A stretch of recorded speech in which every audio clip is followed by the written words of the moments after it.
You are listening to the Life Coach School podcast with Brooke Castillo, episode number 356.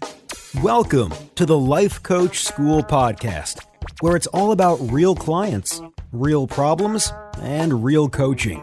And now, your host, Master Coach Instructor, Brooke Castillo. Hello, my friends. Welcome to the podcast. Thank you. Listen, I'm not talking to you yet. Oh.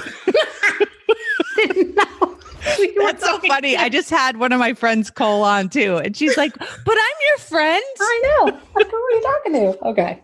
I'll shut up. I'll let you. I'll wait for your cue. I always have Pavel just leave it all in because it's so fun. I have a special guest today, in case y'all didn't know, in case we didn't already give that away. My coach, Trudi Lebron, is on here today, and she's going to talk about what it's like to coach me a little bit later in the show.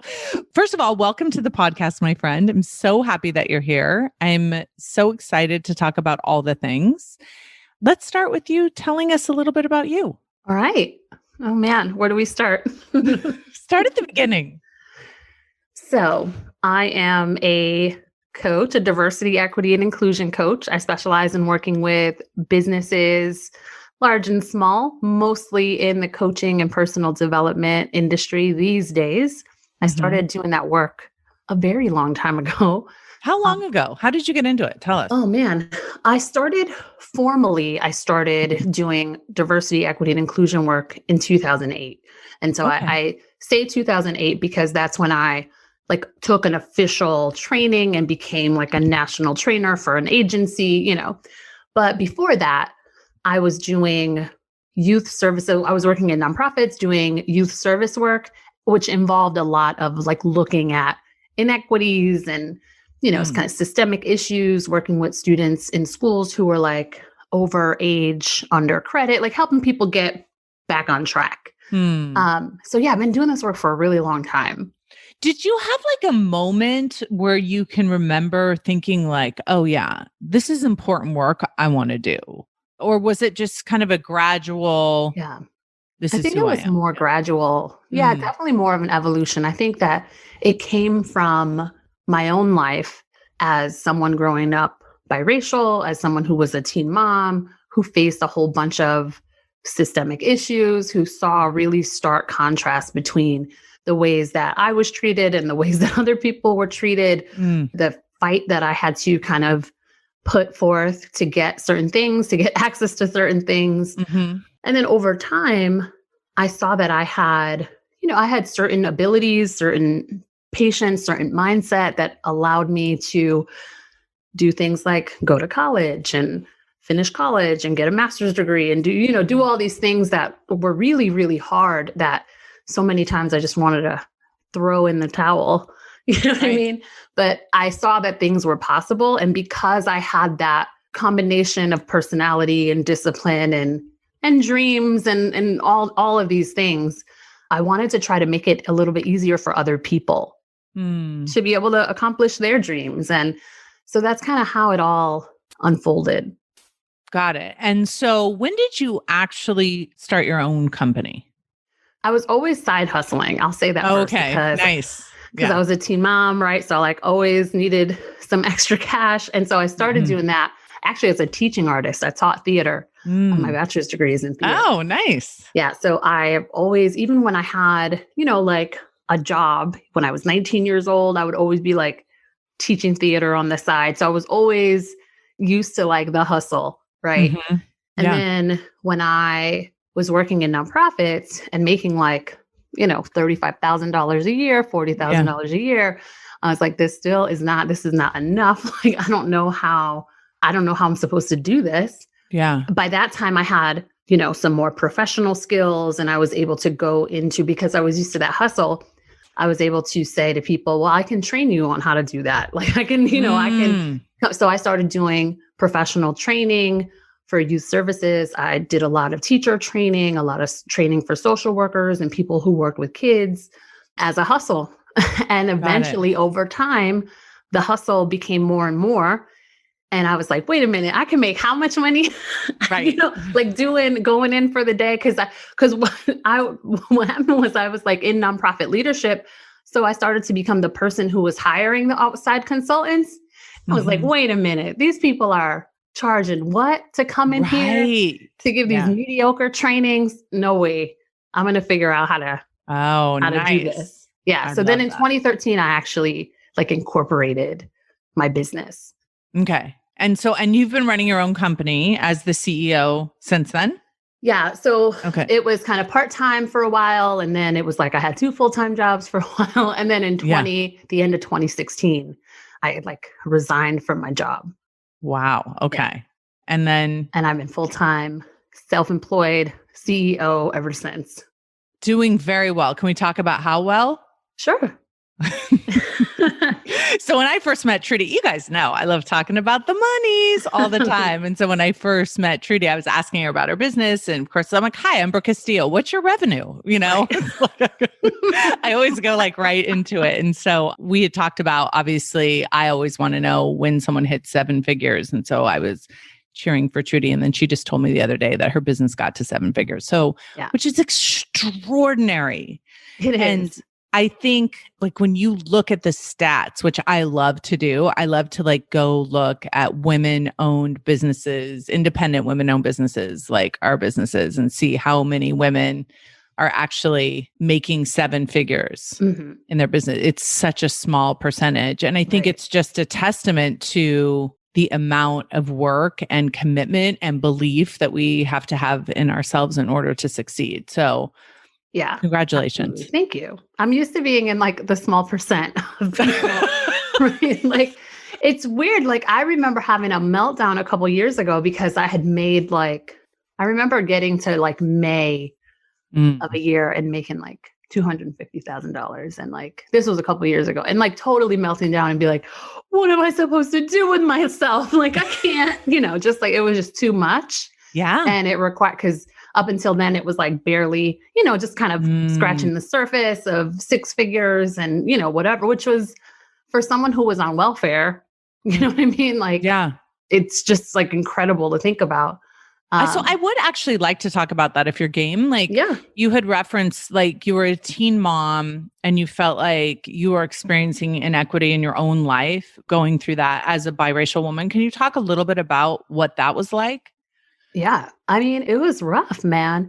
What I learned in that experience from the time that I was probably 18 to the time that I was 24, I was like really poor. We didn't have a lot of money growing up anyway. But once I like stepped out of mainly my mom's home and, got my own apartment and was trying to like raise my kids, I was really, really broke. So you had a child, how old were you when you had your first kid? I had my first son when I was 15, and then I had my second son when I was 16. Okay, got it. All right. So when you're 18, you had 2 kids under the age of 2. Yep. So by the time I I'm 18 years old, 19 years old, I'm getting public assistance, I'm getting food stamps, I finally get an apartment, I had like a housing subsidy. I was making probably $11 an hour working in after school programs, and I'm in college, right? And thankfully I had supportive parents, but I definitely remember calling my dad and being like, we don't have groceries. Like, can you please bring me some food? I remember times when our lights were off, we didn't have gas. I was like boiling water to like wash the kids, like bathe them. And that was, it feels like a lifetime ago, but like, it was a long time ago, but it's not that long ago, I still remember what that felt like. So to be, a couple years ago, being like, oh crap, I made $250,000 like mid-year. I don't even know how to handle this. I don't know what to do. It's like, I can't even take more clients. Like, I don't know what to do next. Yeah. How do you explain your trajectory? Right? Because if you look at just the way you describe your life, it just seems like, how did you get from there to here? Yeah. So there's a couple things. I am super stubborn. Okay. And I wasn't going to let like what the statistics said I should be the thing that I adopted. Like I knew the statistics. I knew there was less than a 1% chance that I would even get a bachelor's degree before the time I was 30 years old. So I just wasn't going to adopt this narrative that I'm going to be broke forever. So I did whatever I could to not behave that way. And that's okay. tricky, right? Because I remember this moment where I was having a conversation with a friend. Both of us have a housing subsidy, right? And we're having this conversation about taking these jobs. And I was like, I'm taking this job, I'm gonna take this full-time job, and I'm actually going to let go of my housing subsidy. I'm gonna tell them that I don't want it anymore, which was a huge risk. But my friend was in a similar position. And what she chose was to not take a job offer. Right. Because if she took that job, she would lose her housing subsidy because it was just like right outside of the gap. Mm-hmm. And we had done the math, both of us had done the math and saw that if she took that job, she lost her housing subsidy, she'd actually be more broke because she'd now have to like pay all her rent and she wouldn't have, like the money that she needed to take care of her family. Right. Plus she's working full time, right? If she takes the job. Right. Right. Of course. Right. Yeah. So both of us are in a very similar position, but we make two radically different choices. And who knows what could have happened. But I bet on myself and bet on the education that I had. I bet on my hustle. And I said, I'm going to let go of the housing subsidy because in the worst case scenario, I'm just going to have to take another job and figure out how to pay my rent. And I'm willing to take that risk. My friend wasn't willing to take that risk, and that gets to be her choice. Like I didn't have, of course, yeah. I wasn't trying to talk her out of it. Like I totally understood where she was coming from. But it's that kind of decision-making that got me to where I am. For sure. Because the reason why you did that, do you remember what the thought was? Yeah, because I didn't want to be, there's a trap in that poverty, right? Of like, I'm going to hang on to this subsidy. It's almost like you're saying, for me, not you, but for me, it would be almost like I'm saying, this is the best I could do. Yeah. And I just wasn't willing. I wasn't willing to do that. Like I had way big dreams. I had dreams of running a business and having lots of money and traveling the world. Yeah. I didn't know how I was going to do that. I didn't have no one in my family had that kind of life, but I don't know. It was just in me. That's so interesting because I had a very different childhood than you did, the way that I was raised, but like similar dreams and similar thoughts. And I wanted to like work. And I always try to figure out like, where did those dreams come from? Because I was the same way. I was like, I want to make a lot of money and I want to travel the world. And my experience was very different because I was born into and raised with money, which most people will think, oh, you have money, then it's easy for you to be successful. But it was a different, weirder mind trip for me because I didn't have to do that. Yeah. Right. And yet I still had those dreams. So tell me what it's like for you. I'll tell you what it's like for me too. Like now that you're kind of living your dream, right? Yeah, in a lot of ways. Yeah. Yeah. How does the experience you had inform your work now? Well, it's weird. Like it's really weird because there's two things that like come to mind when you say that. I'm constantly kind of battling this, like where I am and where I've been and like what it means to, have some money, live in the kind of house that I live in the neighborhood I live in, raise my youngest child the way that he's being raised versus, what I thought about those things when I was broke and like what is perpetuated about those things. Oh, right. Yes. And so, sometimes I feel like, I've lost certain relationships. There's also this thing, and I'm doing a lot of thinking about this because, I'm also an academic.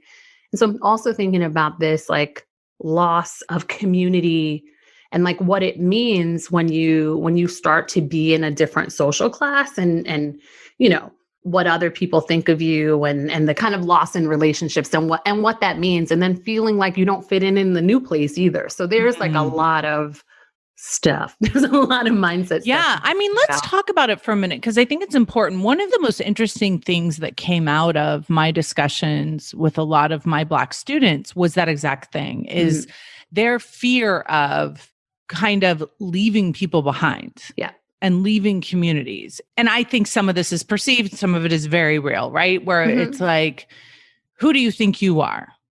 Oh yeah. you're acting so white now.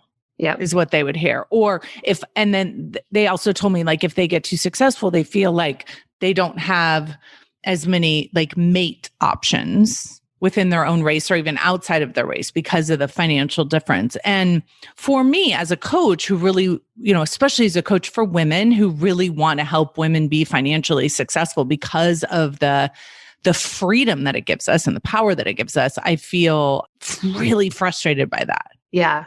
I totally hear that. I think that there's a connection, like a bond that forms around struggle. Mm-hmm. And so when you don't struggle anymore, or when your struggles are very different, you can lose that bond. Mm-hmm. So that's just something I'm doing a lot of thinking about these days, to really understand the truth of that, like how much of that is perceived, how much of it is real. Yeah. What are the boundaries to it? Yeah. I'm very fascinated by that these days. Yeah, I love that you're thinking about that. I think it's so important to question the quote unquote everybody. This is what everybody thinks. It's like, who exactly is the everybody? It's like your mother and your best friend from high school, right? But we get these mindsets in our own mind that can hold us back.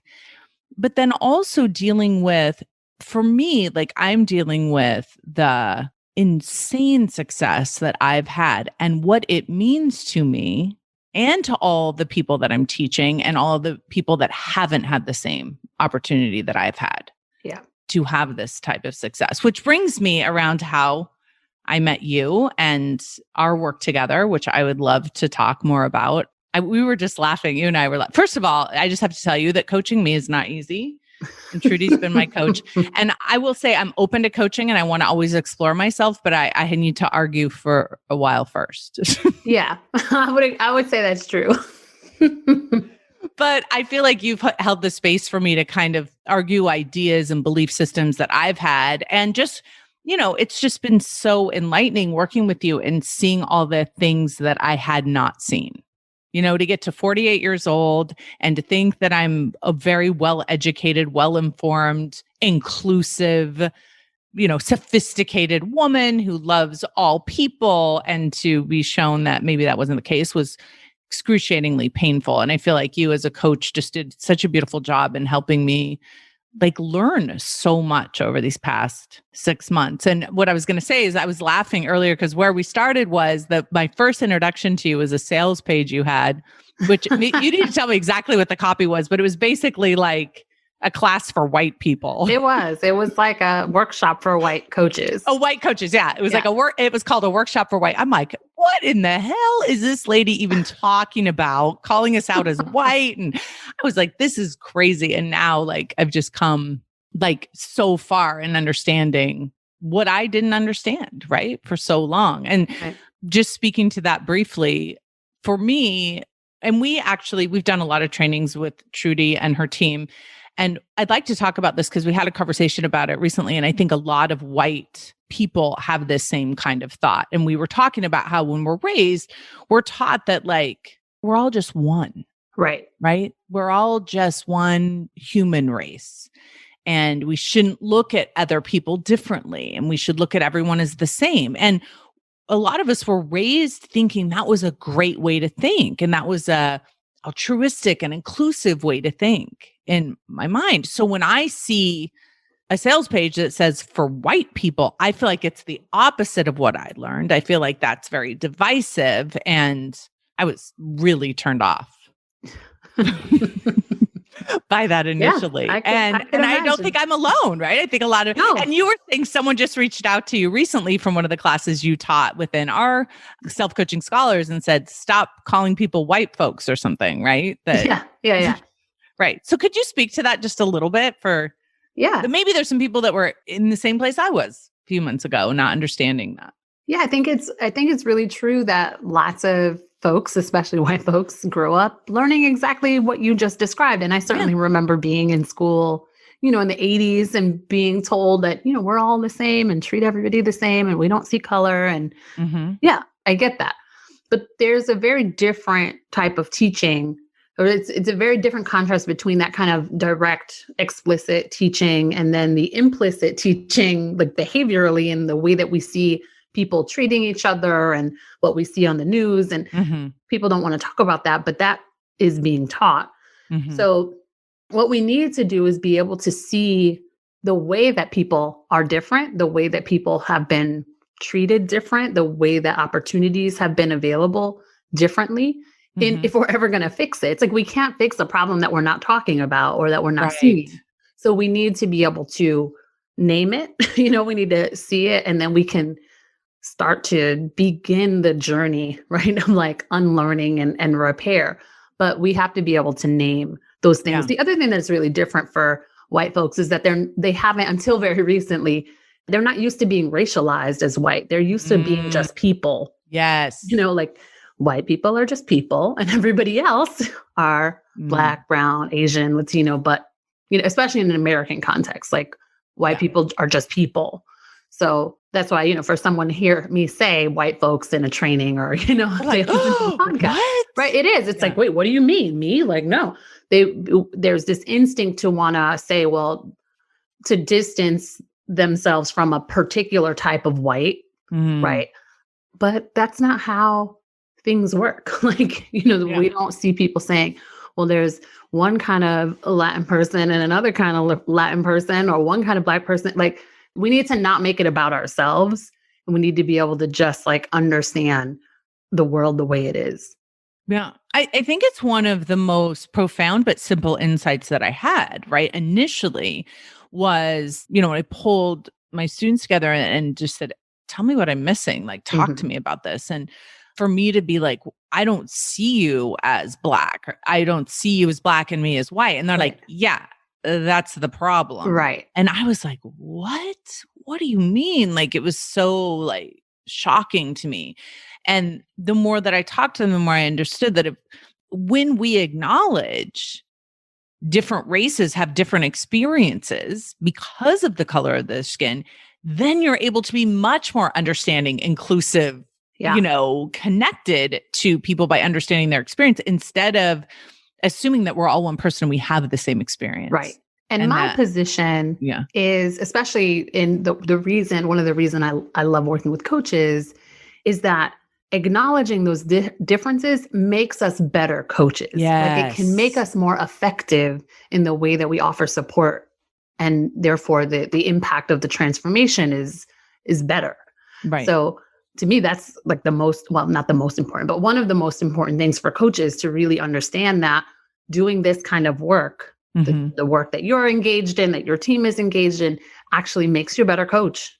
Yeah. And I think that for many of us, white people, like, we want to come to this work and be like, well, just so you're clear, I love all the people. Right. I love Black people. I love Latin people. Like, and we do really believe that, right? We don't believe we're racist. We do believe that there's crazy racist people and then there's us. And we're just normal white people. We're the innocent white people, right? Sure.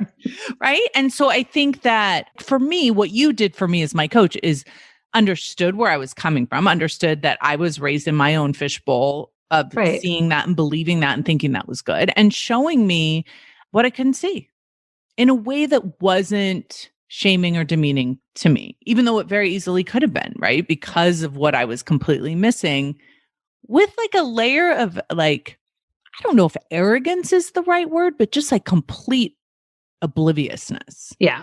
Like just not understanding it. And so I feel like this work is exactly what you've said. It's just made me a better human. It's made me a better coach. It's made me more aware. It's made the world actually much more interesting. Yeah, it's funny. We get people who come into our programs. We work with entrepreneurs. It's a business focused program, right? And what we tell people is that I feel like I'm always giving this disclaimer of like, you're going to do this work and you're going to be a different person afterwards. It's not just going to impact your business. It's going to impact your relationships with your family, potentially your friends. Like, understand that this is like an all-in kind of thing. Yeah. It's so, there's a couple of things I want to say. I want to talk about this just because, so my boyfriend's Indian. He has really dark skin. And we were out to dinner with my girlfriend and her boyfriend and his son. And his son is half Filipino and half Black. And he said to my boyfriend, "You look foreign. Where are you from?" Right. And it was just crazy to me. Like now, whereas before I think I would have been like, yeah, but now I'm like, what just happened? Like what is actually going on? And from my boyfriend's perspective, he's just used to it. Right. He's like, yeah, yeah. And I'm like, that is not something anyone should be used to. Right. Right. You're not from this country because you have dark Exactly. skin was really, Right. and this was coming from a Black man, which I thought was like the whole thing was so fascinating. And he just kind of laughed it off and was like, well, I'm Indian, but I'm American, and Right. like trying to explain that in a way. And it's just made me like more aware of like how oblivious so many of us are too. Right. In terms of those types of conversations. So just for the sake of a learning opportunity here, can we talk about that? Yeah. So that's called a microaggression. Okay. Although there's a lot of people who, a lot of work being done to step away from the micro part of that and just call it an aggression. It's an aggression or, so. And the reason for that is because although as you tell that story, someone listening might be like, oh, that just seems like a normal question, like no big deal. Yeah. But imagine getting that question every day or some version of that question every day. The psychological effect of microaggressions takes real psychological and physical tolls on people. There are just so many studies that talk about the effects of weathering and like what it is to be in a scenario where you're getting those kinds of comments that are reflecting the sentiment that you don't belong here, right? That or you're not from here, you are different, you are other. Over time, that takes a major toll on someone's overall well-being. Yeah. And it just needs to stop. There's so many better things to talk about. Right. And better ways to get to know someone. And in that situation, it's a microaggression. And here's the other piece I want to talk about is this man who asked this question of my boyfriend in no way intended to be aggressive. And so I think a lot of times we think, oh, he didn't mean it that way. Right. So therefore it's okay. Right. So what we've done especially here, right, in the American context, what we've done is we've normalized these questions and we've kind of couched it under this umbrella of like, I'm getting to know someone. And what's really happening is we're categorizing people, like, questions like, what do you do? Like, especially people you don't know, right? What do you do? Where are you from? No, really, where are you from? Like that kind of, where are you from originally? Like, where are your parents from? Like all of those. I have a close friend who's Filipino. And I remember going out with her and people being like, oh, where are you from? And she'd be like, Chicago. Like, where I'm from. And they'd be like, no, really. And she'd be like, no, really. That's Chicago. Where I'm from. Like that's, and like just watching people get frustrated, like they're entitled to this answer. And here's what I want to offer people to think about for a minute. What if they don't want to tell you? What if there's a reason? Because we use this expression. We don't know what kind of white person you are, right? Like if a white person asks that question, like we don't know what kind of white person you are, right? So imagine being in an Uber, right? And you get that someone who is not a white person, not, maybe has an accent, maybe looks different, gets that question. They don't know anything about you. You might be racist. You might be a white supremacist. You might have really strong feelings about, like whatever country of origin this person is from. They may not want to share where they're from for a variety of reasons, and you're not entitled to an answer.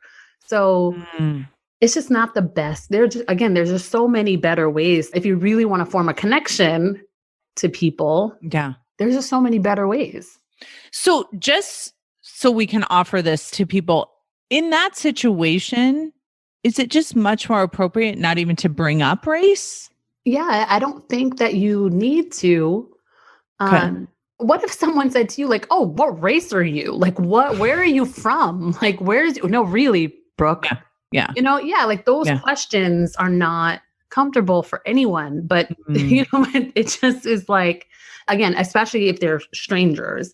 So do you drive Uber often? Do you live in this city? Like there's so many, many other things that we can say, did you grow up here? That's so fascinating, right? Because I think that when we're oblivious, there just seems this is no harm. I'm just interested in you, right? And this is an appropriate thing to be interested about. But when you ask it of me, right, as a white person, it seems like an odd question, right? And if where are you from in terms of like, what country are you from? We're not talking about what state are you from, which is what, as a white person, I would assume you were asking me. I would never think you were asking what country am I from? I mean, obviously, right? So, and I think when we think, oh, obviously I'm white, I'm from here, which none of us are originally from here. So it just, it's just so fascinating to think about it that way, right? Okay. So I have some other things that I learned that I kind of wanted to share with everyone and kind of share as a business owner. And so I'm hoping you can speak to this. So one of the things that I came to Trudi with that I was concerned about is we were talking a lot about inclusion and diversity and equity. And when you look at my team of employees, it's all women. So I have 12 total employees, including myself. It's all women and one man. And I came to Trudi and I said, that's not very diverse. It's a lot of women, like especially. And is that okay? Was basically what I was saying, because my approach had always been like, I want to put a dent in this wage gap. And one of the ways that I can do that, my small way of doing that is hiring a bunch of women and paying them a lot of money. And that's my way of doing it. And so I had asked you, hey, is that okay for me to hire just women, even though I'm not diverse within my company? Am I creating more diversity in the world? And I would love for you to share what you said to me. So there's two parts of that. One is yes, right? Your equity, creating equity doesn't happen on a one-to-one scale. Mm-hmm. Like we can look at your business and create an equitable business, right? There's things we can do, but then there are this larger context, and you have this goal, right? This value of hiring women. Mm-hmm. One of your issues, your commitments is around the wage gap. So you're fulfilling your commitment. Mm-hmm. We always tell people that's where you start. You start with your values and commitments, make sure your behaviors, your actions are in alignment with those things. Mm-hmm. And then we look within that around things like equity, diversity, inclusion to make sure that you're being as equitable as you can, being as inclusive as you can, thinking about who's at the margins within your company. So that's the other thing, right? You can choose. And this is a question I get from so many business owners who say, well, I serve women, or I serve men, or I serve heterosexual couples, or whatever it is. Mm-hmm. Does creating diversity mean that I now have to go and serve, all these people? Or, I serve 6- and 7-figure business owners. Like, yeah, this was the question I asked you, right? I'm like, I spent all this time telling everyone to niche down, right? And you're telling me to be inclusive. Right. Those seem like they're in contrast. They seem like they're in conflict, but they are not in conflict. Yeah. No, they are totally not. What you need to be able to do is within your niche, within your, within the scope of your work, you're looking within that population to say, what is the diversity within that population? Yes. Who is at the margins, who is underrepresented within my niche, within my target audience, within whatever, however you call it. And then you start to look and say, how do we do better within our target? Yes. How do we create more representation? So those two things are not in conflict. Yeah, that was really helpful. And the other thing that came up for me when we were talking is that, I have white women. Mm-hmm. I have 12 women I have 11 women and they're all white. And what I had said to you is like, listen, I want to hire Black women. I want to hire Latina women. They're not applying. I don't know what to tell you. Right. And you said, well, I know what to tell you. And this was like really so fascinating to me is it hadn't occurred to me that I wasn't advertising my jobs in a way that was inclusive. Yeah. I just thought, people aren't applying. I can't help that. Right. Like, you got to apply for the job if you want it. Hello. Like, why aren't you applying? And realizing how much of how I was running my company and running ads and talking and showing up in the world was deterring other women, marginalized women from applying to work with me. Our commitment to inclusivity, to equity, to wanting to create equity in the world can't just be ideological. Like, it can't be something that's just about what we think or what we believe and what's in our heart. That does not translate into action. We Right. need to be able to have the policies and the practices in place that support our values, that support our commitments, so that we're not just like messaging to the world that this is a space for you, but that you have the internal capacity to, have them be successful once they arrive. One of the things that we see across industries that prioritize diversity only, that's why you'll really never hear me say just diversity, because if you just prioritize diversity, then you end up with a diverse company. And we see, again, across industries that the highest turnover rates are for the people of color, the Black and brown folks who work in a company. They'll come in, but they'll leave, because the space wasn't prepared for them, wasn't set up for success. There are things that you have to do differently. There's a way that you have to create a culture that is just as inclusive as, or that supports the kind of inclusivity that is in your heart. And I think if you would have asked me, I would have said, absolutely. Like, absolutely. Anyone can come and work here. I have my arms open and we are ready. Come on in. Like, I had no idea that I wasn't ready for that. Right. And that my company wasn't prepared for that. And that I wasn't creating a space, like even for the applicants to feel like this was an opportunity that maybe they should consider. And this was something that I really learned before I hired my CEO, Erica Royal. Now, like getting feedback from her and talking to her about, she would have never applied for that job, even though she's the perfect candidate. So not only does it like create a situation that doesn't benefit the people that would love to work in my organization, I'm screwing myself over. Yeah, absolutely. And missing those opportunities. So what could we do as business owners who think that we're being welcoming in our job recs? Like, what can we do better in order to create that? And like you said, it's not just, hey, we welcome all races. It's like lap the equal opportunity little message at the bottom of your page. It starts with having an organization that people can have some longevity in first. Well, it starts with the leadership. You remember when we started working together, before I spoke to anyone on your team, I was like, we got to have some sessions first, like just with me, because I needed to make sure that the way that I describe it, the expression that I use is that you can hold the responsibility of the work. Right? Because I can talk to your team. And some people do this. I worked in nonprofits. I worked with school districts, right? Like not just a school, but like a whole district. And the superintendent wouldn't participate in the meetings, like didn't want to be involved. And the work, nothing ever got done because nobody had power to make really bold decisions, and the leadership wasn't prepared to hold the responsibility of the work. So the place that people need to start is by doing the kind of work that you were talking about at first, that kind of internal stuff, like understanding where you're at in your journey, unpacking some of your own identity stuff, looking at some of the biases and blind spots that you might have, then starting to look at the culture in the business.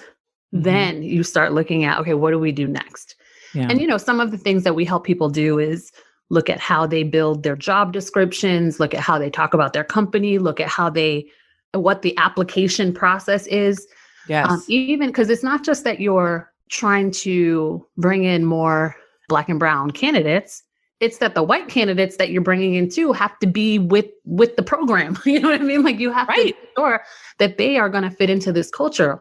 That they're going to share the values of being inclusive and having diversity. And understand. Yes, absolutely. I call this putting the elevator in your business. So this is the expression of, how the reason that we have elevators in buildings and commercial buildings, you have to have an elevator if you have more than one floor, is so that people who cannot take the stairs because of whatever physical limitation they have to go up and down stairs, they can get to where they need to get to. But everyone takes the elevator. The experience for everyone improves because you have the elevator in your building. So when you take on the task of really creating more inclusivity, more equity, prioritizing anti-racism, everybody benefits. The experience for everyone improves. Yeah. I had this experience when we were preparing the LGBTQ class in Self-Coaching Scholars and listening to the experiences of those men and women in people in that group talking to me about what it's like to sit in an audience with me or listen to my podcast. And one of the things that happened after I kind of got that education is I felt so much smarter and more knowledgeable and more understanding and more caring and compassionate. Like it just increased who I am as a human, which was like so unexpected. And I think this is probably what a lot of people who have resisted this work are afraid of, is that they will feel less than. Right.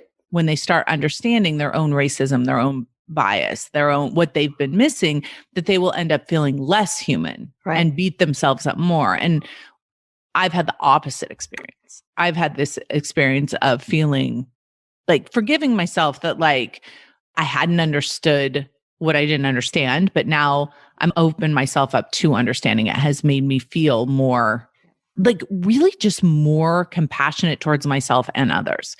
And so for anyone considering doing this work, I want to offer that because it's hard work. Like it's not easy. Any kind of coaching work, looking at yourself is tough, but we do this work so we can evolve and become that better version of themselves. And it's not to beat yourself up or have a political identity shift or anything like that. It's really about just understanding yourself in the world that you're living in. That's what it's been like for me. I will actually take this opportunity to say that's what it's supposed to be. There are, unfortunately, there are some people who do work around diversity and anti-racism who use shame as a tool, who go about the work in a way that leaves people feeling less than and dehumanized. It shouldn't feel like that.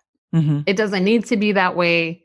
Those aren't effective transformation techniques. Right. Because I feel like that type of work makes us shut down and hide more than open ourselves up. Yeah. So, I mean, I feel like you and your team does this work in a way that's really in line with my company's values and the way that we want to learn. And, we have a lot of students that come into our organization and share their deepest, darkest, secrets. And so we want to be able to be in the space of holding space for that. And I feel like you've done such a beautiful job of that with me and my team. And we've brought it all to you. Yeah. We're like, and we thank you and everyone we work with. Like we really feel a deep sense of honor when we get to work with people because we recognize that this is like some of the most sensitive stuff. We're talking about the very nature of a person, of a person's identity, right? And things that they've been taught that they didn't even realize that they were taught become such integral parts of who they are. Yeah. And for them to show up in calls with us and share those things and to be taken through a journey to like release some of those things, that's like some of the most sensitive work that can be done. Yeah. And so, we just really, we honor all of those kinds of relationships that we have with the people that we work with and the people that, follow me on Instagram and are like in the work. Yeah. So one of the other things that we've done a lot, like I've cried with you a lot, but also laughed with you a lot, like laughed at all. And I feel like, listen, we are all a hot mess in so many ways. And when we're willing to look at it and even laugh at it and evolve ourselves, like, I just think there's nothing better. So before we wrap this up, I do want to give people the opportunity if they want to have the pleasure of working with you and your organization. I know that you have different programs that maybe someone that doesn't have a large organization like mine isn't going to hire you and your team the way I have, but there's other ways that they can work with you. So I'd love for you to talk about that a little bit. Yeah, most of the people that we work with come into either our membership, the Equity Centered Coaching Collective, and that's kind of a guided learning container, especially for people who are newer to the journey and are just trying to get their feet wet a little bit, become familiar with the concepts and want a community of people who are doing this and want to get some feedback. That's where a lot of people start. And then also in our Amplified Impact Mastermind, which is a 6-month program. It's a pretty intensive 6 months, but those are people who maybe have a little bit more experience, but really want to deepen their work at looking at both how they build a business and do the diversity, equity, and inclusion work side by side. Because the thing that I'm always telling people is that you're not choosing between like doing good and doing business. Like I'm all about like make all the money, like let's build the business, but let's make sure that your structures are equitable, are inclusive, are reflecting your values. And you can do those things at the same time.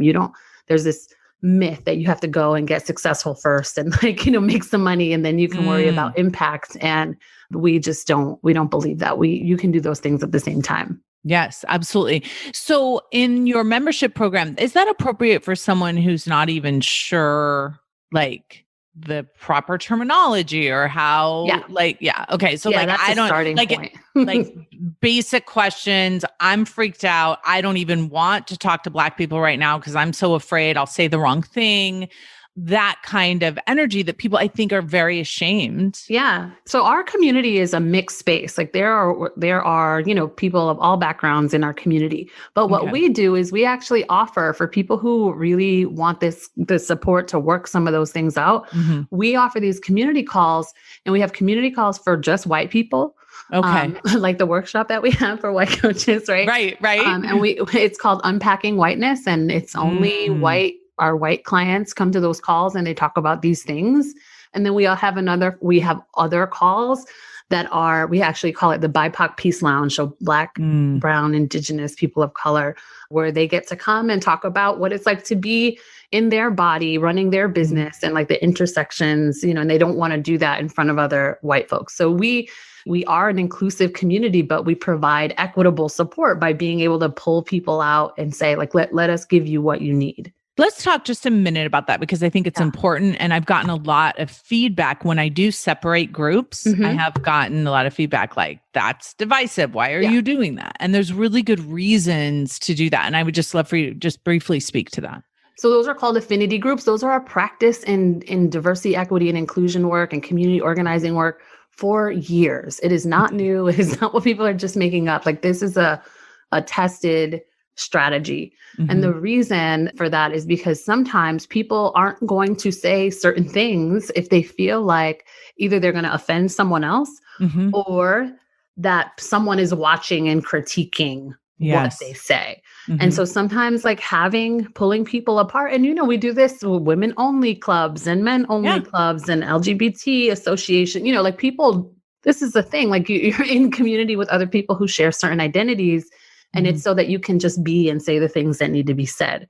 Now, the problem that happens, the reason that makes people uncomfortable is because if those things happen in isolation, right? So for example, the idea of a bunch of white folks coming together to talk about being white, that could be a little nerve-wracking to people because you don't know, if you're not white, you don't know what is going to come up and, what's going to come in that space.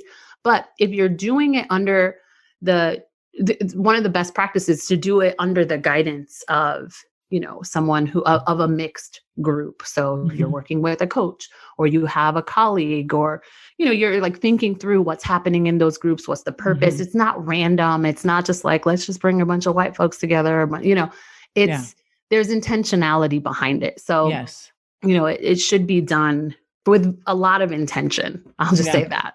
Yeah. No, and I think it's important. It's made such a huge difference to be able to like, the way that I like to describe it is just put all the ugly out there. Like, here's what I'm thinking. Here's one of my thoughts. Is this wrong? Is this bad? Is this, and just being able to say it in front of someone who's trained and who can give me feedback in a very honest and caring way, I think, and not have other people that don't need to be hearing that. Like, they have to hear it too much in their regular life all the time. Like that's not an appropriate place for me to be doing that. So I think that for anyone who doesn't understand that, I think it's an important awareness to come to when you're trying to understand this work, and if you don't understand any of this, like, listen, I get it. I totally get it. I was completely oblivious to this work too, but it has been really profound and awesome for me to go through this experience. So I want to invite anyone who's maybe, especially if you've been hesitant and afraid and like hiding and like and not wanting to expose yourself to any call outs or ridicule or whatever, like there are places where you can go. Trudi's organization is one of them where you can explore all of this and feel more confident in your own understanding of yourself, if for nothing else. So Right. can you just say your URL quickly? So they can find out about the membership at your URL and Totally. Everything. Okay. Yeah. So anyone can just come to TrudyLebron.com. It's Okay. Trudi with an I. Yep. LeBron. And I'm also on Instagram at Trudi Lebron. Perfect. And I will be sharing the work that I'm doing. I'm working with Trudi ongoing. So as my knowledge changes and my organization changes, all of you who are building your own organizations and doing this work yourself, I know have been really interested in what I've been doing and what I've been learning. So I will be continuously sharing all of that as well. Anything else you want the people to know? I just want to remind people, I love reminding people that this is uncomfortable work. Maybe just listening to this episode was uncomfortable at times, but I promise that growth and transformation is on the other side of that. 100%. Thank you so much, Trudi, for everything. Thank you for being my coach. Yes, thank you for trusting me and having me on. Coaching my team. And if you want to see us, we did record this on video. So hopefully, is that okay with you? Yeah. You get to see us talking. We've been recording the videos on these podcasts where I have guests. So if you want to, if you'd rather watch it than listen to it, you can go to the lifecoachschool.com/356. Have an amazing week, everybody. Thank you, Trudi. We'll talk to everybody. Bye. Hey, if you enjoy listening to this podcast, you have to come check out Self-Coaching Scholars. It's my monthly coaching program where we take all this material and we apply it. We take it to the next level and we study it.